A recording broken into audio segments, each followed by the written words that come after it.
مرجع فرحان كالظبيل للهلولة حط سلاح حطوم حيلة نضربوا شوفار هاد الليلة احنا جايين من كل مكان للصويرة زينة البلدان نزوروا ونرجع فرحان ברשות מרבי רבותיי, ברשות הרבנים, רבי משה,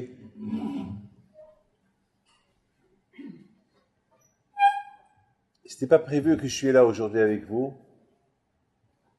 mais de là on apprend que Akadosh Baruch Hu, c'est lui qui gouverne le monde et c'est lui qui décide tout ce qui va arriver. Parfois, on veut faire quelque chose et Hachem il fait qu'il y a d'autres choses que tu vas faire. J'avais beaucoup à faire aujourd'hui et voilà, je suis en France. C'est Akadosh Baruch Hu le patron. Mais il faut savoir une chose, que Akadosh Baruch Hu il a donné à l'homme la chokhma, la sagesse pour prendre des décisions. Vous savez que les décisions, bien sûr, ils doivent être selon Da'at Torah, selon ce que Hachem il veut. Par exemple, de la paracha d'hier, on parle de quelque chose de les Meraglim, les espions qui ont espionné Israël. Avant qu'ils soient partis en Israël, Rabbi Simcha Zissel Alav Shalom, il explique, il dit que, mais au fait, les espions, ils n'ont pas fait de faute. Parce que c'est la nature, c'est le Teva. Lorsqu'il y a une guerre, il faut envoyer des espions pour espionner, c'est normal. Par exemple, on a vu Yoshua ben Nun, il a envoyé des espions. Beaucoup de fois dans la Torah, on voit, c'est normal. Lorsqu'il y a une guerre, il faut la nature. On ne peut pas vivre avec des miracles. C'est-à-dire, la nature, ça veut dire, bien sûr, on compte sur Hachem. C'est Hachem qui décide qui va gagner, qui va perdre. Mais nous, on doit faire ce qu'on appelle Ishadlut. On envoie des espions. Et Hachem va faire le miracle. Par exemple, on travaille. Je vous donne une idée. On travaille. Pourquoi je travaille? Je reste à la maison et je compte sur le miracle. Non. Il faut que tu fais... Il y a la teva, il y a la nature. Il faut faire comme tout le monde. Il faut que tu travailles. Et Hachem, il t'envoie la parnassa. Moi, j'ai vu ça dans ma vie. Moi, je vis avec des miracles. Vous savez ce qu'on dit des miracles? Des miracles, des miracles, des miracles. Vous ne pouvez pas imaginer des miracles que je vois. J'essaye, d'après la nature, comment régler mes problèmes, et après je vois le miracle. Mais toujours, dans ma tête, il faut qu'il y ait Hachem. Donc, à Boutaï, Am Israël, il dit à Bismillah Alav Shalom qu'au fait, c'est quoi la faute qu'ils ont fait? Parce qu'ils ont, lorsqu'ils sont partis chez Moshe Rabbeinu, ils ont dit à Moshe Rabbeinu, Nishliha anashim lifanenu v'yahperu lanu. On va envoyer des gens devant nous, ils vont espionner pour nous. Ça veut dire que là, il y a eu ici un manque de émona à Kadosh Baruch Hu. Ils n'ont pas dit avec, regarde si Hachem il veut, puisqu'il y a Moshe Rabbeinu, puisque tu parles avec Moshe Rabbeinu. Et ils ont dit, Nishlecha, on va envoyer. On m'a dit, on va envoyer, mais si Hachem il veut. Mais c'est quoi Nishlecha? On va envoyer des gens, les fans devant nous, et vont nous faire la... Là, ils ont montré que leur émouna, dans l'aide de Akadosh Baruch Hu, elle était un peu faible. Elle était un peu faible. Et c'est ça qui a fait qu'ils sont arrivés à faire la faute. Alors, à Boutaï, lorsqu'on réfléchit un peu, on voit dans la paracha aussi de Korah quelque chose de grave. Korah était, Aaron, Korah qui était parmi ceux qui levaient l'arche. Vous savez, ceux qui touchent l'arche de l'alliance, ils meurent. Il faut être saint, il faut être tzaddik, il faut être prophète. Et Korah était prophète, était saint, était tzaddik.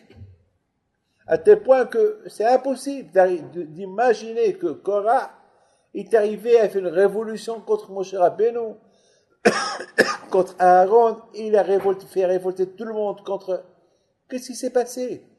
Et même ces gens-là qu'ils ont dit, Nishleh Halifani, on va envoyer des gens devant nous pour espionner, comment ils ont pas... Eux, ils sont d'Odéa, Kulam Anashim, ils sont des grands tzadikim. Raché ibn Israël, Hemma, chef de tribu, des grands chefs. Comment est-ce possible qu'ils n'ont pas consulté Akash? On dirait que c'est eux, ils veulent que le Teva. Non, il y a le Teva, mais il y a aussi Hachem. Il faut toujours, même lorsque tu allumes la lumière, c'est Teva, tu appuies sur la Teva, et il s'allume. Voilà, tu appuies, il s'allume. Mais il y a toujours dans la tête, avec les Hachem, qu'il n'y aura pas une coupure d'électricité. Toujours, il y a ce qu'on appelle Hachem Binistar, Hachem dans... Comment est-ce possible? Attends, des tzadikim comme eux, comment est-ce possible?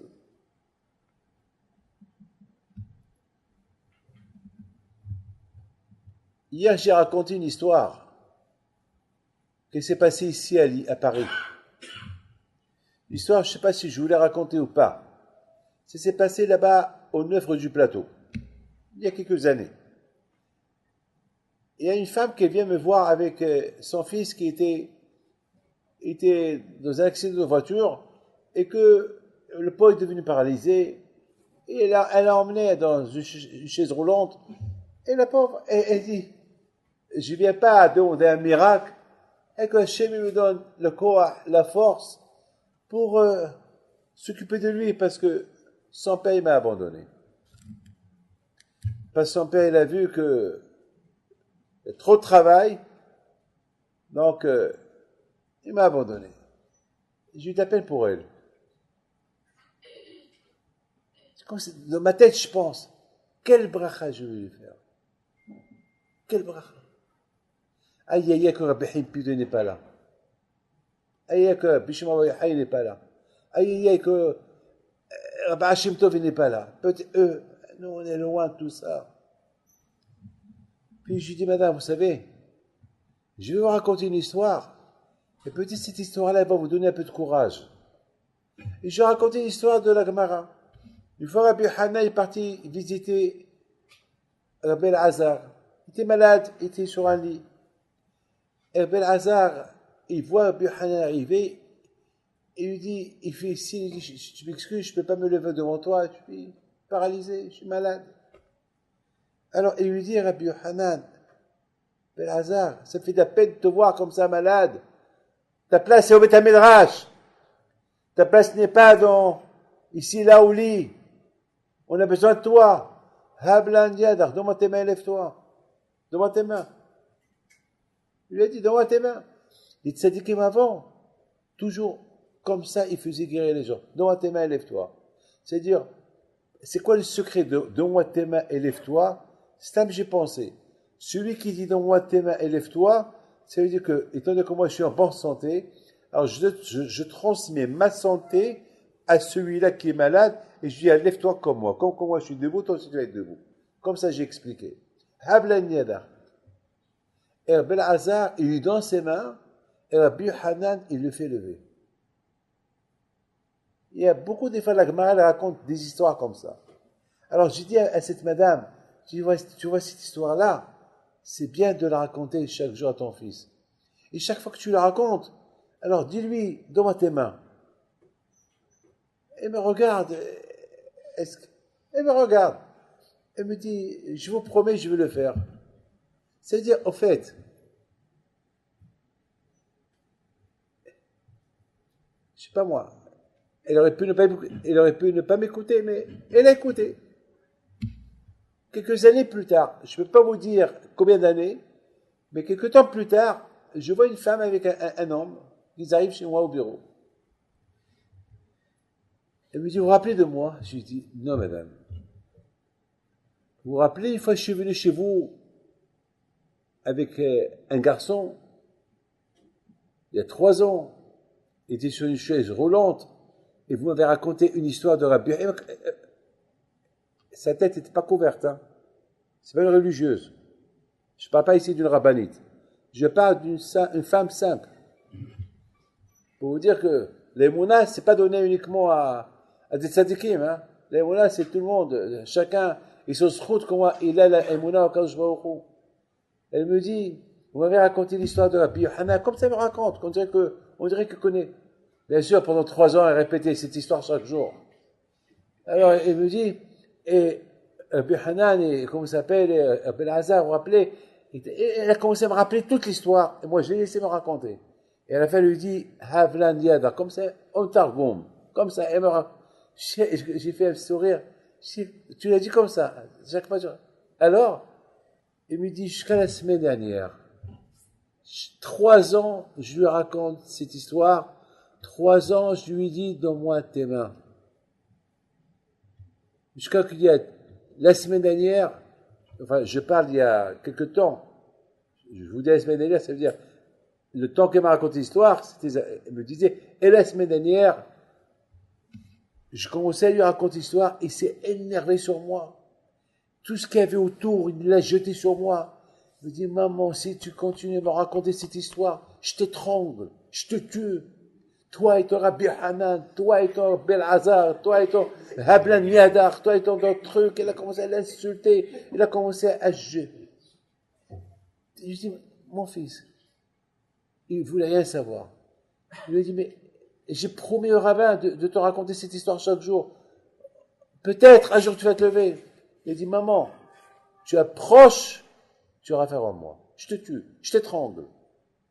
Tellement qu'il s'est excité, il bougeait jusqu'à qu'il est tombé de la chaise. Maintenant, sa mère lui dit,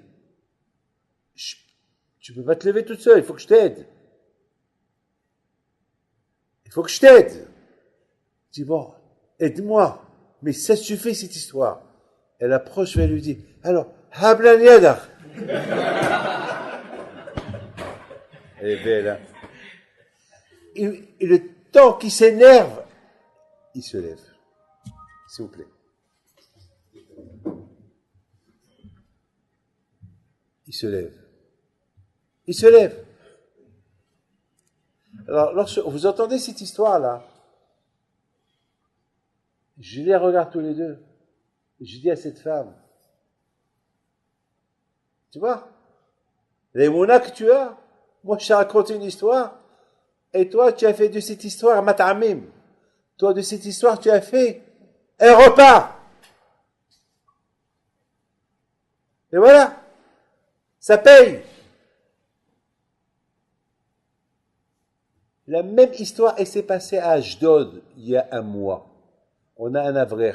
Je ne vous raconte pas des bêtises. Demain, vous allez à Ashdod. Allez au collège, on a un collège de 180 avrechim. Ah ben là-bas, on avait un qui s'appelle Gad. Un avrer qui s'appelle Gad, qui a attrapé un virus, une maladie paralysique depuis 3 ans. Je suis parti le voir à l'hôpital à Tel HaShomer. Et les avrechim à nous, ils sont des tzadikim à Ashdod. Chaque jour, il y avait 4 bahurim qui lui rendent visite. C'est-à-dire que pendant tout le mois, il y avait, depuis 3 ans. Et les femmes, il faut à manger à sa femme. C'est un haver. C'est un haver. Le pauvre skin, mamash, il est comme ça, allongé sur un lit comme ça. Il est tout tordu. Rave. C'est un avrer, David Hacham. Skin, il a eu une maladie, skin. Et le pauvre, si vous voyez son corps, comment il est devenu comme un squelette, le pauvre. Une fois, ils ont eu l'idée, les avrechim, qu'une fois par semaine, ils amènent le lit au kollel. Et je leur ai dit, le jour que vous le faites, je vais être là-bas, je vais donner un shiur. Et bien, c'est ce qu'ils ont fait.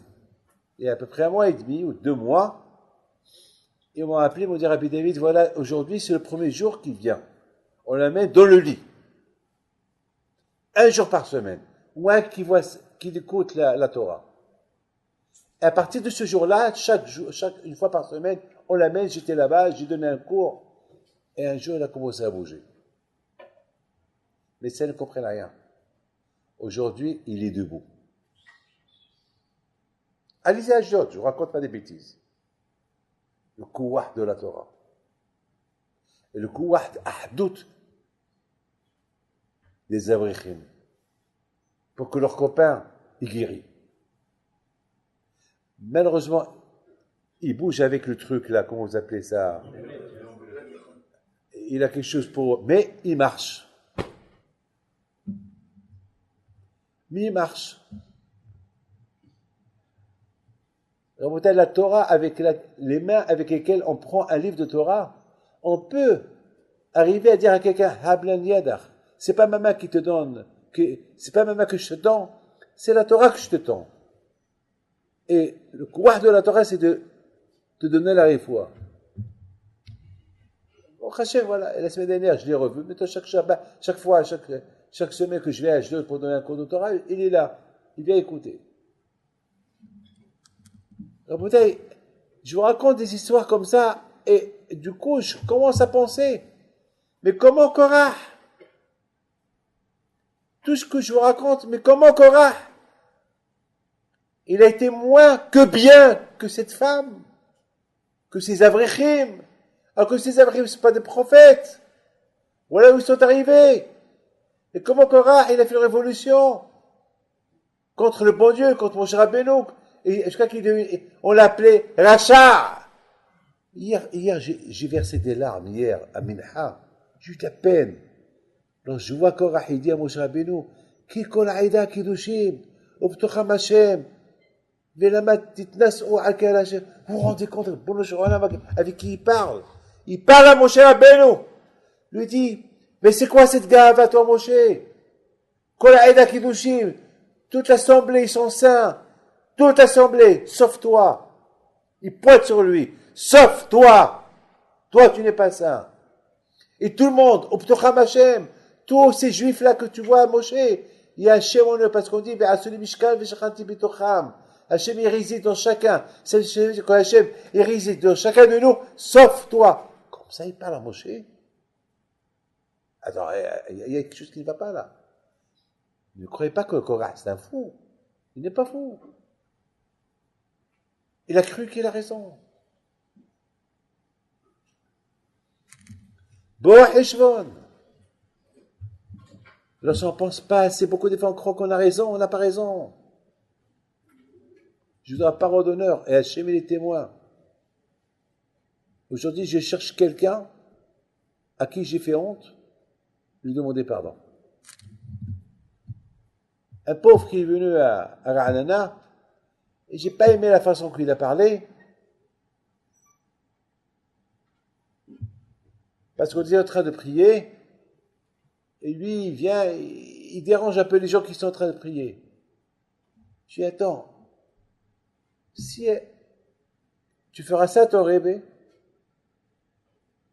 Il me dit, oui. Toi, tu ferais ça à ton rébé? Tu crois que ces gabaïs, ils ne vont pas te jeter, ces secrétaires, ils ne vont pas te jeter dehors? Il me dit, non.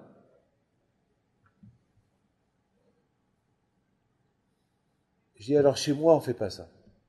Il a fait comme ça. Il m'a fait un peu honte, de honte, on m'a fait. Il m'a fait un geste. Je dis, toi, tu me fais ce geste-là? Eh ben, tu ne vas pas finir ton année. Ça m'a échappé. Il a commencé à pleurer, là, il pleure. Non. Alors, Yoel, mon fils, me suit, tout le monde. Je dis, alors, pardon, j'ai rien dit. Mais je m'en veux. Pourquoi je lui dis ça? Je m'en veux. On ne dit pas ça. Alors, j'ai perdu un peu les pédales. J'ai perdu un peu la tête. Mais au moins, j'ai réfléchi, au moins, j'ai avoué. Voilà, je vous raconte ce que j'ai fait. Moi, j'ai pas honte de raconter mes bêtises que je fais.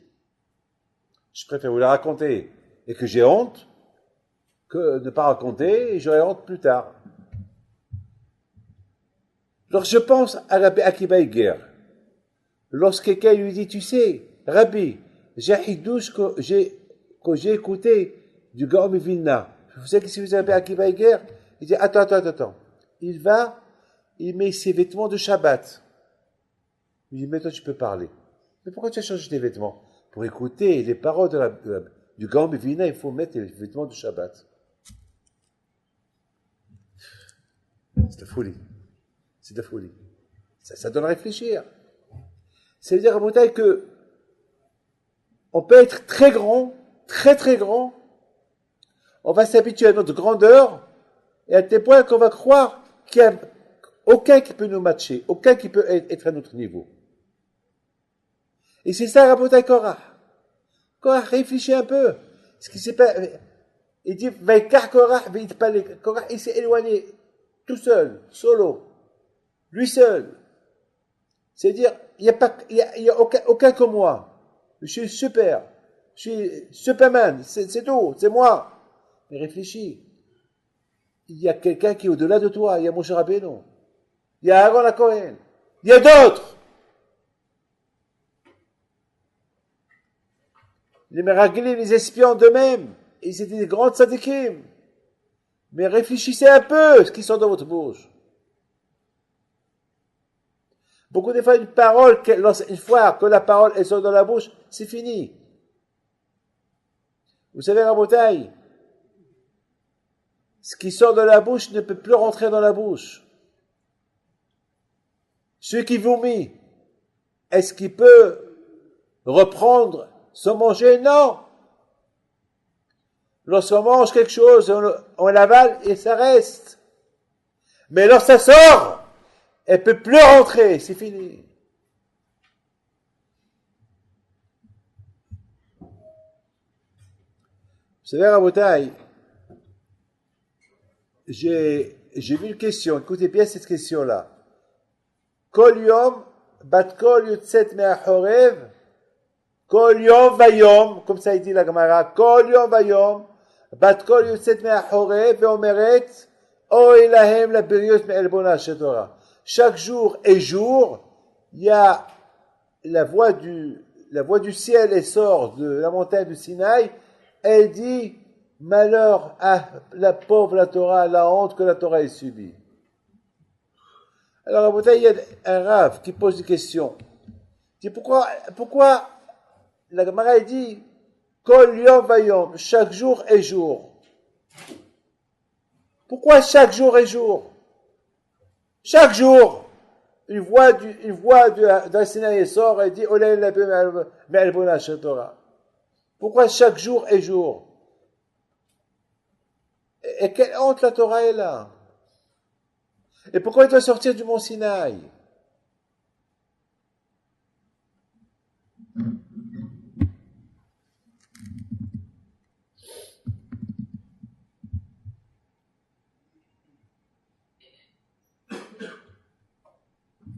Kol yom vayom, chaque jour et jour.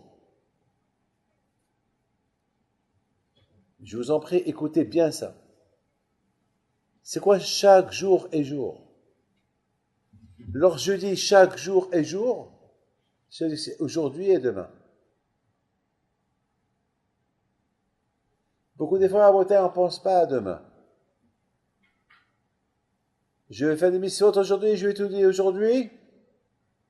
Il faut toujours ajouter et demain. De ton programme doit être et demain. C'est la raison à Bretagne pourquoi il y a beaucoup de gens, un jour ils étudient, un jour ils étudient, un jour ils font, parce que chaque fois que lorsque tu fais une chose bien, il faut dire, je l'ai fait, je refais encore.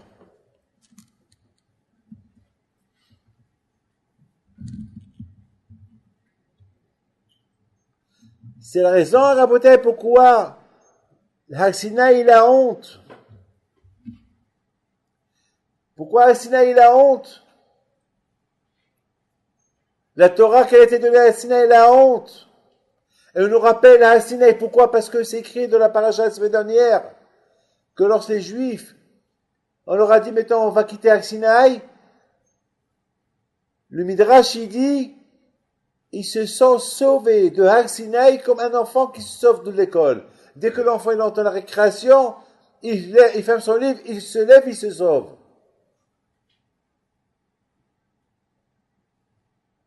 Quelle honte ils ont fait à Har Sinaï!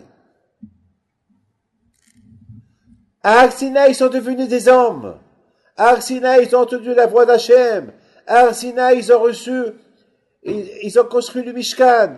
Et c'est de Har Sinaï que la Shekhinah, elle est rentrée en eux. Har Sinaï, il devait être Mashiach. Et eux, ils se sauvent. Quel bisayon dans la Torah ils ont fait.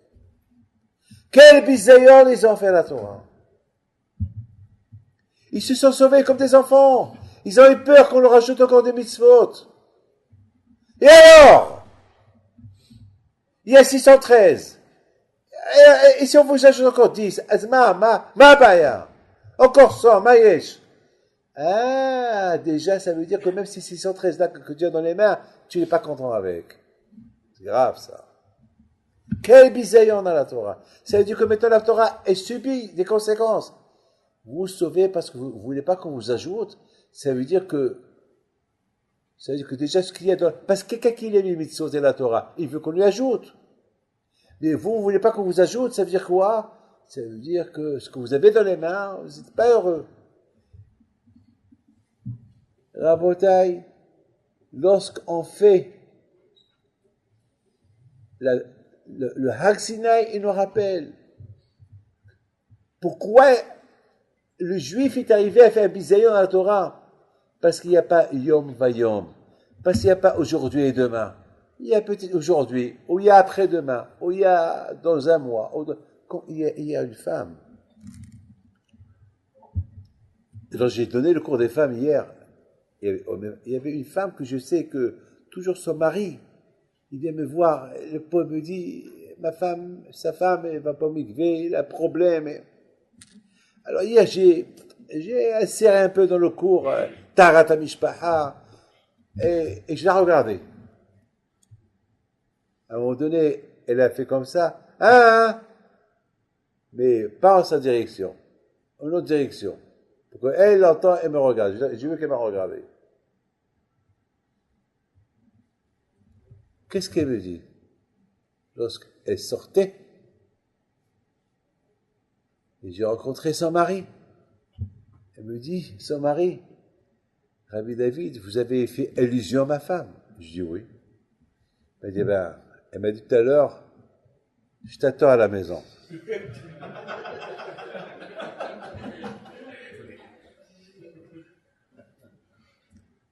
Je dis alors, qu'est-ce qu'elle va te faire?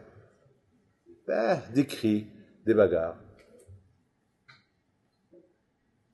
Vous direz, le problème à elle, c'est que elle veut commencer lorsqu'elle veut. Et lorsqu'on dit lorsqu'on veut, le Tzara jamais te laissera le faire. C'est pour ça qu'on dit Yom Vayom. Bat-Kol, elle sort de Har Sinai, Yom Vayom. Pourquoi Yom Vayom? Pour te rappeler que si tu arrivais à faire la bonne chez le Torah, si tu fais honte à la Torah, et tu te sauves de la Torah, c'est parce qu'il n'y a pas eu aujourd'hui et demain. Il y a eu aujourd'hui. N'oublie pas ce qu'il a dit une fois à Bissa et Salanter. Je crois qu'il rapporte ça de d'autres.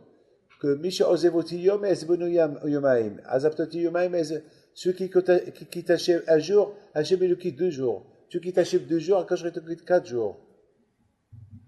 Il faut que ça soit Yom Vayom. Dans la paracha de cette semaine de Korah, il y a une phrase extraordinaire. Aïe, aïe, aïe, aïe, aïe. Moshe Rabbeinu dit à Israël, Mahar, demain, on verra qui Hachem a choisi. Pourquoi pas aujourd'hui? Lama Mahar, pourquoi demain? Qui lui dit, pourquoi il a dit demain? Qui dit aujourd'hui? Aujourd'hui, Akadosh Baruch Hu, il va nous montrer qui a choisi. Pourquoi demain? Moshe Rabbeinu il a dit, c'est maintenant, il faut Teshuvah. Ils vont faire Teshuvah Hayom ve Mahar. Donc demain, il n'y aura que des bonnes nouvelles. C'est-à-dire, il aura fait une allusion.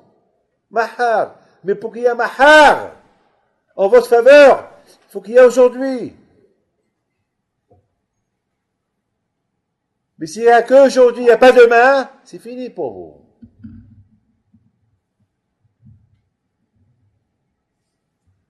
On dit dans la bracha le matin, quand je regarde Tsino, mais Azé, Panim, mais Azot, Panim, mais Adamra, mais comment ça commence déjà? Hayom, Prolion, Vayom, comment c'est? Non. Je tiens, c'est le Hayom, au Prolion, Vayom. Pour ça tu dis Hayom, Prolion, Vayom. Ah, pour être protégé de Inara et pour être protégé de Azot Panim, Hayom, ou Prol, Yom, Vayom. Mais pour Hakadosh Baruch Hu, pour la Torah, que Hayom, voilà, je vais étudier aujourd'hui, et tu n'inclus pas demain. Parce qu'on n'inclut pas, c'est la raison, Rabotai, pourquoi Batkol Yotzet Ne'achorev. Une voix du ciel sort du mont Sinaï et te rappelle que si il n'y a pas l'engagement de la Torah Hayom, Vemahar, aujourd'hui et demain, tu tombes. Et la Torah qui a été donnée à Sinaï, elle se rappelle du bisayon que vous lui avez fait, que vous êtes sauvés de là-bas. Lorsqu'on vous a dit il faut quitter la Sinaï, vous êtes sauvés comme des enfants qui se sauvent d'école. Quelle gravité, quel malheur. Je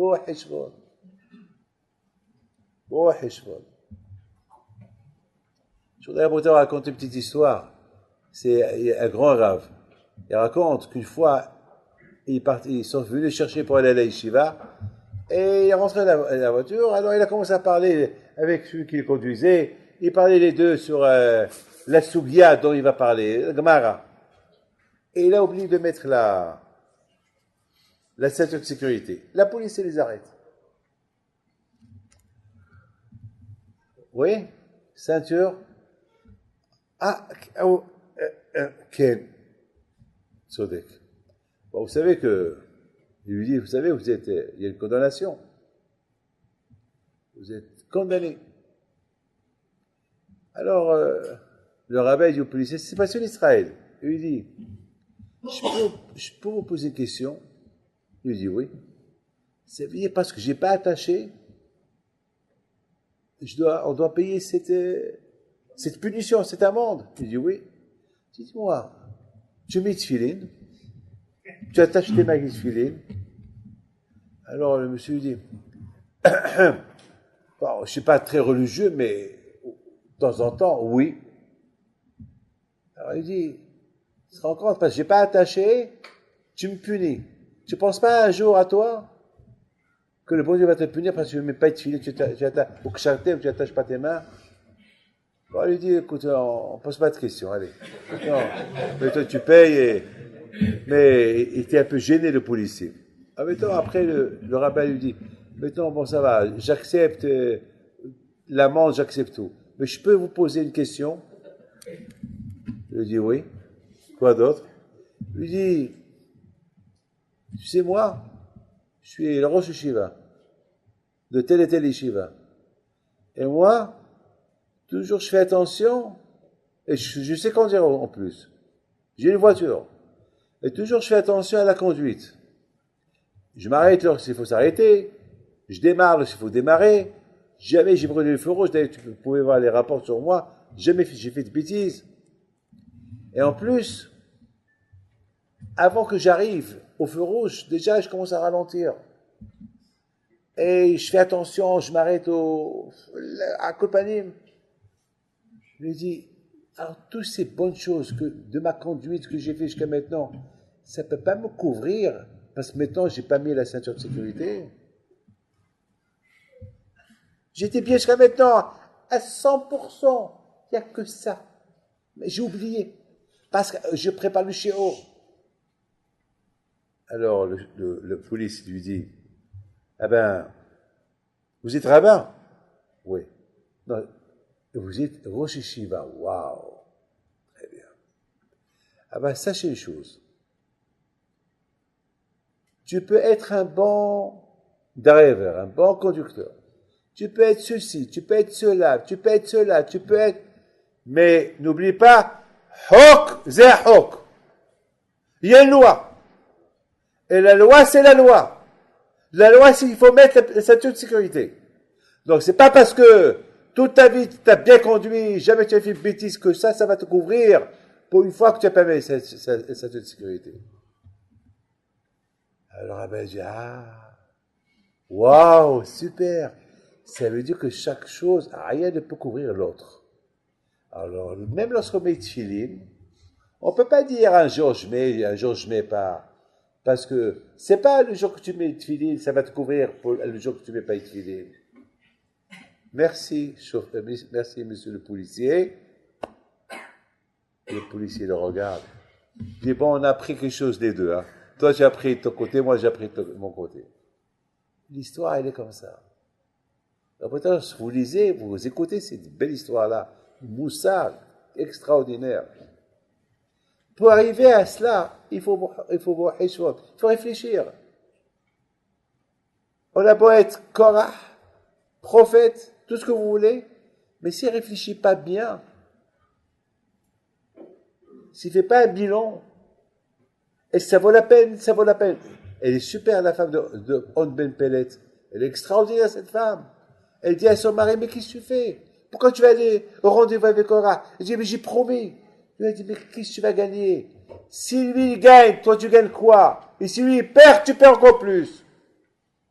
Elle a dit quelque chose de bien. Elle a réfléchi. Bon, Heshbon. Et On Ben Pellet, il a accepté son argument. T'as raison, ma chère femme. Alors, qu'est-ce qu'il faut faire? Tiens, je vais te donner un peu de bourra, tu vas voir, endors-toi. Et la Gemara, elle dit que lorsque la terre s'est ouverte, elle a avalé tout le monde. La terre, elle s'est ouverte jusqu'à la tente où il y avait On Ben Pellet. Elle voulait avaler même la tente de On Ben Pellet. Et la femme de On Ben Pellet, elle parle à la terre. Pourquoi tu es arrivé là? J'arrive pour avaler On. Mais On, il dort, il n'était pas avec eux. Donc tu avales uniquement ceux qui sont avec Korah. On, il dort là. Le fait qu'il dort, c'est qu'il a fait Teshuvah. Et Akash il a fait un signe à la terre. Calme-toi, ferme-la, va-t'en. Bon, ouais, réfléchir. Beaucoup des fois, à bouteille, je réfléchis 2 fois. Ça arrive qu'on ne réfléchit pas à l'avance. Mais il faut apprendre. Lorsqu'on fait une bêtise, on n'a pas réfléchi à l'avance. On a vu l'échec, il ne faut pas que ça se recommence encore une fois. Et c'est ça la bouteille. La paracha, c'est 2 parachutes là, qui sont extraordinaires, qui sont super.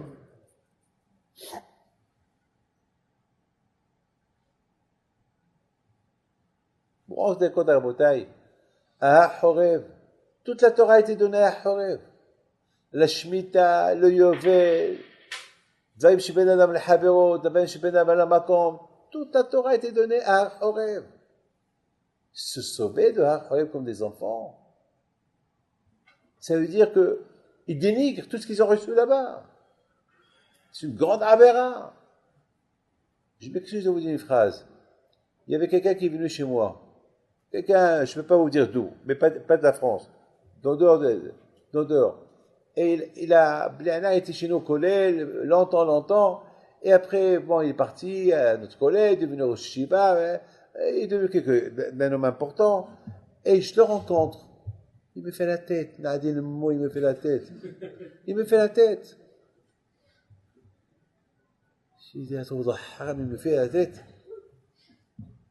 Il a mangé de mon argent, je voyageais pour lui, et je l'ai aidé pour Akhnasat Kala, j'ai fait son mariage, et c'est comme ça, même pas Shalom Aleichem, même pas.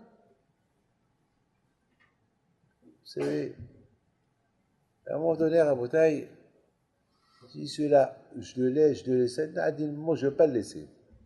Non, je ne le laisse pas. Il ne va pas passer comme ça. Moi, je suis un homme nerveux, hein. Il faut se méfier de moi. Je suis gentil, mais lorsqu'il y a Hilul Hashem, pour moi c'est Kafar Betova, celui qui dénigre le bien qu'on lui fait, à la fin il dénigre le bien que le bon Dieu lui fait. Je dis, bon, moi, et je vais vers lui, et tout le monde qui me regarde, je le prends de côté.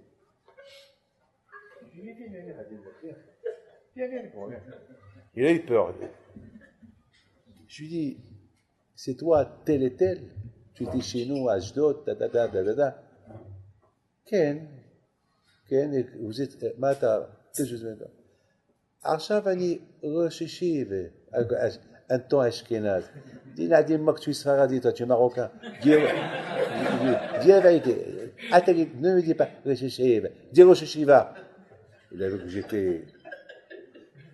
Sinon, tu sais, Je vais parler avec eux et tu es out. Il a commencé à parler avec moi en arabe. Ça avait tort.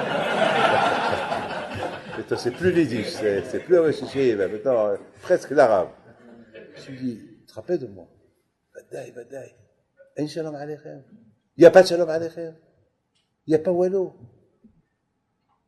Il n'y a pas de shalom alaychem. Ah, parce qu'avant tu m'embrassais les mains.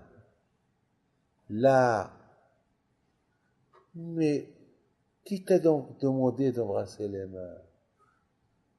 C'est à la mode d'embrasser les mains. C'est rien du tout. Shalom alaychem. Ça fait plaisir. Moi, tu reconnais. C'est vrai, excusez-moi. Ah, vous avez dit ma vérité. Pourquoi tu ne m'as pas salué? La vérité. Pourquoi tu ne m'as pas salué? Il n'était pas capable de me le dire, mais je vous le dis. Laquelle? Parce que ou la Torah, elle a rendu fou, ou bien il n'y a aucune raison de ne pas dire bonjour à quelqu'un qui t'a fait du bien. Il n'y a aucune raison. Vous savez, une fois, ils sont venus chez le Savad Menub Hardok, le Savad Zatzal Alav Shalom. Ils lui ont posé la question, pourquoi on doit lire les moussards? Qu'est-ce qu'il veut Hachem? Qu'on fait les mitzvot? Voilà, on fait les mitzvot. Pourquoi on doit lire les moussards? Et le Savad Menub Hardok, il a dit une phrase extraordinaire. Il m'a dit, c'est écrit, il ne faut pas être nerveux. Pour ne pas être nerveux, il faut lire le moussard. Par exemple, on dit, ne fais pas honte à ton ami. Pour ne pas faire honte à ton ami. Non, on dit qu'il ne faut pas, la première halakha dans le tour, il ne faut pas avoir honte lorsque tu sers à Kadosh Baruch Hu. Pour ne pas avoir honte que je serve à Kadosh Baruch Hu, il faut lire le moussard. J'ai dit, monsieur, Rabbi, tu lis du moussard.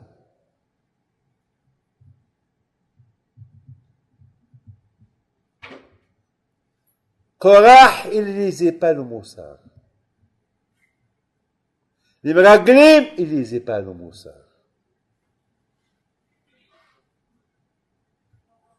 Voilà la réponse à tout ce que je viens de vous dire.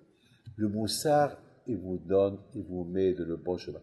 La semaine dernière, j'ai dit à Rabvin, qui était votre collègue, et maintenant il est là-bas, chez nous à Anana, je lui ai dit, est-ce que le collège chez nous, le vôtre, parce qu'il y a 2 colonies là-bas, est-ce qu'ils lisent le moussard? Il me dit, ils sont learning. Il a eu peur. Il dit, quel learning? Je sais qu'ils sont learning. Je sais que. Est-ce qu'il faut du moussard? Est-ce qu'il lit du moussard?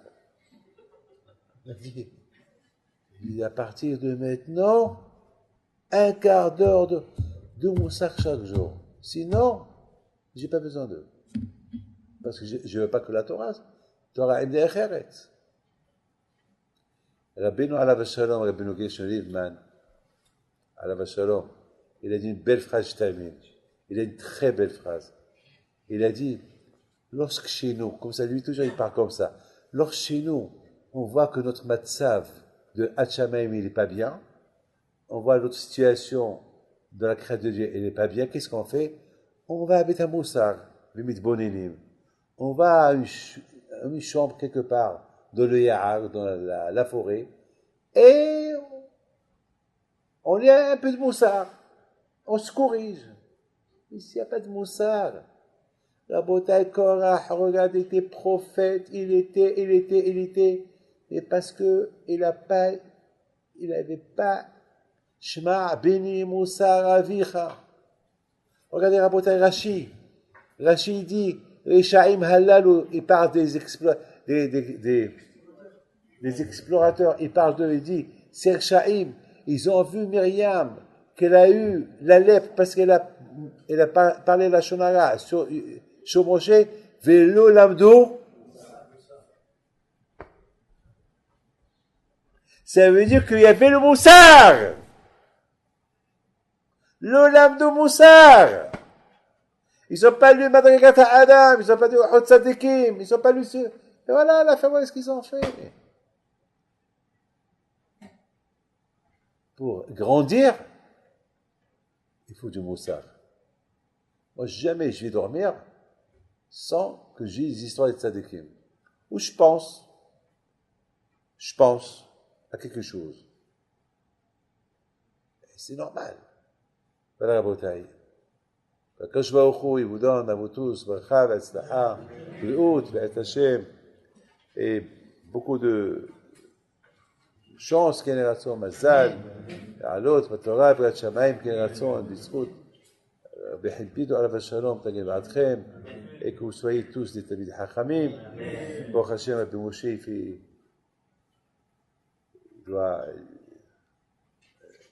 y a quelqu'un que j'ai rencontré cette semaine, il m'a dit, j'ai fait Teshuvah grâce à votre fils. Quelqu'un à Tel Aviv. Je lui ai dit, qu'est-ce qui t'a fait pour que tu fasses Teshuvah? Il m'a dit, une histoire qu'il a racontée. Parfois une histoire qu'on peut raconter, ça peut changer l'homme. Changer l'homme, complètement. Changer l'homme. Ce matin, la bouteille dans l'avion, il y avait un, Michael, mon fils, il dormait, il y avait un qui se lève, il passe, il me dit, c'est Rabbi David. Je lui dis, oui. Il me dit, je peux avoir une grande bracha. Je lui dis, grande bracha. C'est quoi grande, Hayla Yom Bayom, aujourd'hui et demain. Je lui dis, c'est quoi une grande, deux fois grande, il y a quoi? Il m'a dit, parce que je ne veux pas réussir, je veux beaucoup réussir. Grande bracha. Je dis, oui, t'as kippa. Je lui dis, il faut que tu mets une grande kippa. Tu mets une grande bracha, il faut mettre une grande kippa. Il me dit, j'ai pas de cheveux. Et il glisse. Ah, attache là, ah, où? Ah, mais une casquette. Ça arrive fort. Oh, ouais, ça là. Ça glisse.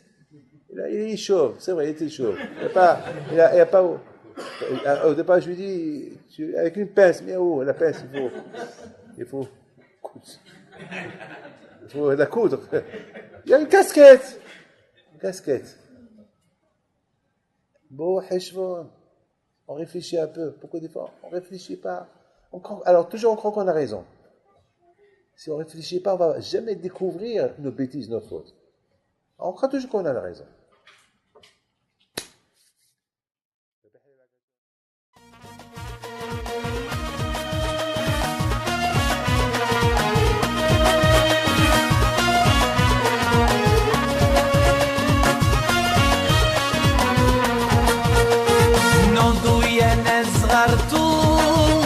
على ربيع حيم بنتو وقف لنا زين